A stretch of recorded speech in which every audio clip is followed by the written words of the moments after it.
ጤና ይስጥልን ውድ የመረጃ የዩቲዩብ ገጽ ተከታዮችና አድማጮች እንደምን አላችሁ? ለዕለቱ የተመራረጡትን አርዕስተ ዜና ወደ እናንተ ይዘን ቀርበናል። በቅድሚያ ዋና ዋና አርዕስተ ዜናዎችን ነግራችኋለን።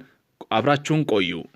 ደብረጽዮን ገብረ ሚካኤል የትግራይ ተዋጊ ኃይል የበላይ አዛዥ ሆነው ተሾሙ። ጊዜያዊ መንግስቱን በማፍረስ የራሱን አስተዳደር የመሰረተው የህወሓት ቡድን በትናንትናው ዕለት በክልሉ የሚተገበር አፋኝ ረቂቅ አዋጅ ማጽደቁ ይታወሳል። እንደ ሻዕቢያ ሁሉ ወታደራዊ ግዳጅን ግዴታ የሚያደርገው ይህ አዋጅ ታዲያ አንድ ልብ ያልተባለ ስልጣን ለዶክተር ደብረጽዮን ገብረ ሚካኤል ተሰጥቷል።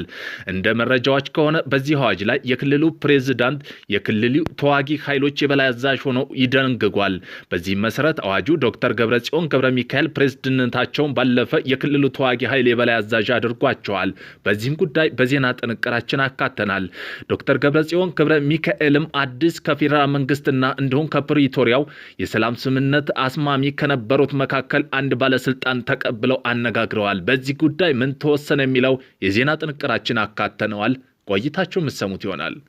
ወያኔ ሓርነት ትግራይ ከባድ የሆነ ክስረት አስተናግደዋል። ጸረ ድሮኑ ችግር ፈጠረ። ከ4 ሚሊዮን ዶላር በላይ ወጪ የተደረገባቸው የድሮን ጃሚንግ አይሰሩም ተባለ። ጊዜ ያለፈበት በመሆኑ የህወሓት አመራሮች የደላላ ሲሳይ ሆኑ በሚል የተነገረለት ነው። የህወሓት ከፍተኛ አመራሮች በደላላ አማካኝነት ከምስራቅ አውሮፓ የገዙት 400 ሚሊዮን ዶላር በላይ ወጪ የተደረገበት የድሮን ማሰናከያ ድሮን ጃሚንግ ቴክኖሎጂ ሳይሰራ መቅረቱ የትግራይ ጉዳዮች የሚዘግበው ጋዜጠኛ መረጃውን አጋርቷል። በዜና ጥንቅራችን አካተነዋል። ቆይታችሁ የምትሰሙት ይሆናል። ወጣቶች ትግራይ ለቀው እየወጡ ነው ተባለ። ዶክተር ደብረጽዮን ገብረ ሚካኤልም የትግራይ ተዋጊ ኃይሎች ዋና አዛዥም ሆኑ። ከትግራይ ክልል ዳግም እያንዣበበ ካለው የጦርነት ስጋት ከመቀሌ ውጭ ካለው አስገዳጅ ወታደራዊ ምልመላ ለመሸሽ በርካታ ወጣቶች ክልሉን ለቀው ወደ አዲስ አበባና መሀል ሀገር እየገቡ መሆኑን መረጃዎች አመላክተዋል።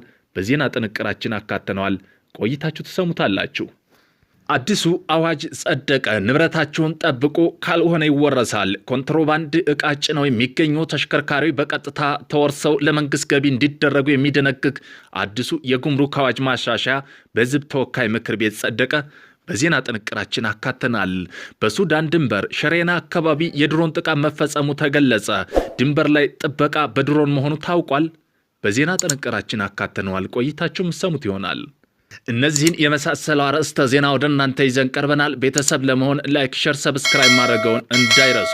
ወጣቶች ትግራይን ሙሉ በሙሉ በሚባል ሁኔታ ለቀው እየወጡ ነው ተባለ። ዶክተር ደብረጽዮን ገብረ ሚካኤልም የትግራይ ተዋጊ ኃይሎች ዋና አዛዥ ሆነው ተሾሙ። ትግራይ ክልል ዳግም እያንዣበበ ካለ የጦርነት ስጋት ከመቀሌ ውጭ ካለው አስገዳጅ ወታደራዊ ምልመላ ለመሸሽ በርካታ ወጣቶች ክልሉን ለቀው ወደ አዲስ አበባና መሀል ሀገር እየገቡ መሆኑን መረጃዎች ያመለክታሉ። የመቀሌ ነዋሪዎችና የፖለቲካ ታዛቢ አቶ መስፍን ደሳለኝ እንደገለጹት ማህበረሰቡና ወጣቱ ካለፈው አውዳሚ ጦርነት በመማር በተለይ በሰመኑ በሽራሮ አካባቢ ከተፈጸመ የድሮን ጥቃት በኋላ በፈጠረው ድንጋጤ ተጨማሪ ዋጋ መክፈል አይፈልጉም።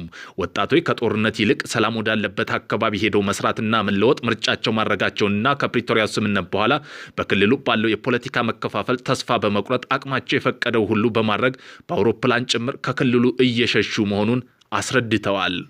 ከዚህም አስፈሪ የሆኑ በወጣቶችም እየሸሹ ያሉበት በትግራይ ክልል በዶክተር ደብረጽዮን ገብረ ሚካኤል የሚመራው የክልሉ አመራር አስገዳጅ ወታደራዊ ምልመላ የሚፈቅድና ማዕከላዊ ኮማንድ ፖስት የሚያቋቁመው ረቂቅ አዋጅ ነው። ይህን ተከትሎ በርካታ ወጣቶች እየሸሹ ነው። ረቂቅ አዋጁ እድሜው የደረሰ ማንኛውም የክልሉ ነዋሪ የክተት ጥሪውን ተቀብሎ በወታደራዊ ግዳጅ እንዲሳተፍ ግዴታ የሚጥል ሲሆን ጥሪውን የማይቀበል ከሆነ ከ10 ሺህ እስከ 50 ሺህ ብር የሚደርስ የገንዘብ መቀጮ እንደሚጣልበት ተደንግጓል። ጥሪው መሸሽ ለሚፈልጉ ግለሰቦች ሐሰተኛ የሕክምና ማስረጃ የሚሰጡ የጤና ተቋምና ባለሙያዎች እስከ 50 ሺህ ብር ቅጣት የሚጠብቃቸው በረቂቁ ላይ ሰፍረዋል። ማዕከላዊ ኮማንድ ፖስት በበላይነት የሚመራው የክልሉ ፕሬዝዳንት ተዋጊ ኃይሎች የበላይ አዛዥ ሆነው እንደሚሆኑ ተጠቅሷል።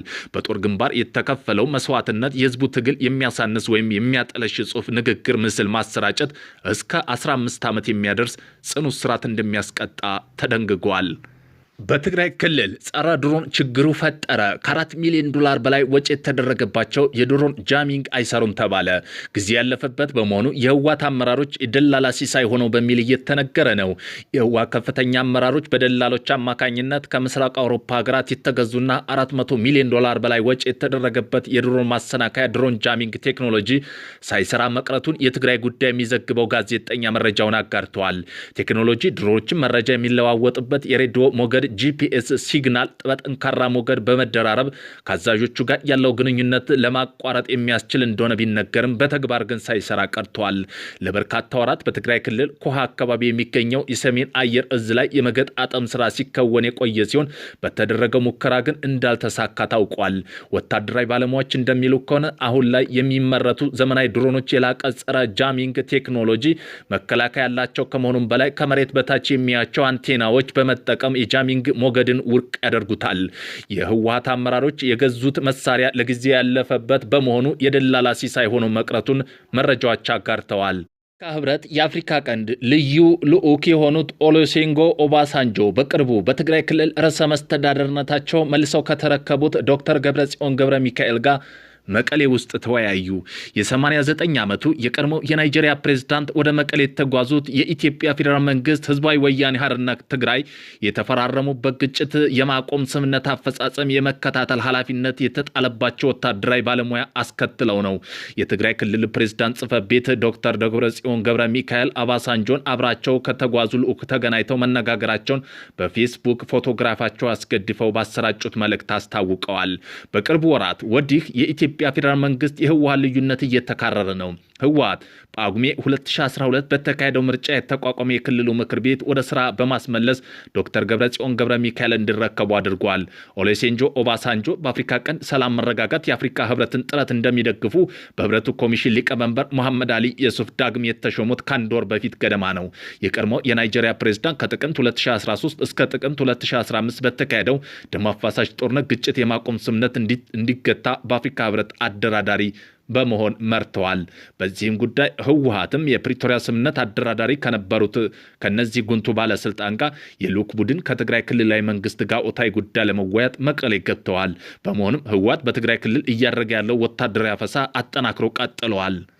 ኮንትሮባንድ የጫኑ ተሽከርካሪዎች እንዲወረሱ ተወሰነ። መፍትሄ ወይስ ተጨማሪ ስጋት? የህዝብ ተወካይ ምክር ቤት የኮንትሮባንድ ማጓጓዣ እስከ መውረስ የሚያደርስ የጉምሩክ ማሻሻያዎች በሁለት ተቃውሞና በአንድ አብላጫ ድምፅ አጽድቋል።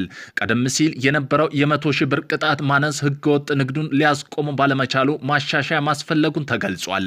አዲሱ አዋጅ ዕቃ ለመደበቅ የተለወጡ ወይም ሙሉ በሙሉ ኮንትሮባንድ የጫኑ ተሽከርካሪዎች ያለዋጋ ግምታቸው ተወርሰው ቀጥታ ለመንግስት ገቢ እንደሆነ በግልጽ ደንግጓል።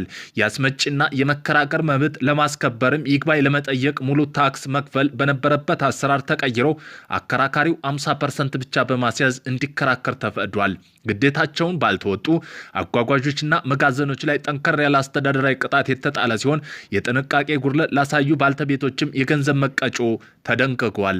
ተንታኞች ግን አዋጁ ይግባኝ ቅድመ ሁኔታ ማቃለሉ ለነጋዴው መብት መከበር ትልቅ እምርታ ቢሆንም ተሽከርካሪ ሙሉ በሙሉ መውረስ ግን ንብረትናቸው በሾፌሩ ወይም ባለባለ ገንዘቡ ለህገወጥ ተግባር ለሚያበዘብዟቸው ባልተቤቶች ላይ መራራና ያልተመጣጠነ ኪሳራ ሊያስከትል ይችላል ሲሉ ስጋታቸውን እየገለጹ ነው። በሱዳን ድንበር ሸሬና አካባቢ የድሮን ጥቃት መፈጸሙ ተገለጸ። በትግራይ በኩል መከላከያ ድንበር ባለመኖሩ መንግስት በድሮን ጥበቃ እየጠበቀ ነው ተብሏል። በሱዳን አቅራቢያ በምትገኘው ሸሬና አካባቢ የጸጥታ እንቅስቃሴዎች ተከትሎ የድሮን ጥቃት መፈጸሙ ተሰምቷል። የደረሱ መረጃ እንደሚያመለክተው ከሆነ ከጥቃቱ በፊት ዕለተ ሰኞ የትግራይ ታጣቂዎች በኤርትራ በኩል በእግር ተጉዘው ወደ ሱዳን ለመሻገር ሸሬና ደርሰው የነበረ ሲሆን ዛሬ ደግሞ የጦር መሳሪያ ሎጂስቲክ የጫኑ 2 ኦራና 5 ኤፍኤስአር መኪና ወደ ስፍራው አቅንተዋል። በሱዳን የሚገኘው የጦር አዛዦች እነዚህ ታጣቂዎችን ለመቀበል ቀጠሮ ይዘው እንደነበር ተገልጿል። ይህ እንቅስቃሴ መነሻ በማድረግ ዛሬ ረፋዱ 5 ሰዓት ላይ የኢትዮጵያ አየር ኃይል በስፍራው በነበረ የድሮን ጥቃት መፈጸሙ ታውቋል። አሁን ግን በትግራይ በሰሜን በኩል መከላከያ ድንበር ላይ ባለመኖር መንግስት በድሮን ጥበቃ ድንበር መጠበቅ መገደዱ ተዘግቧል።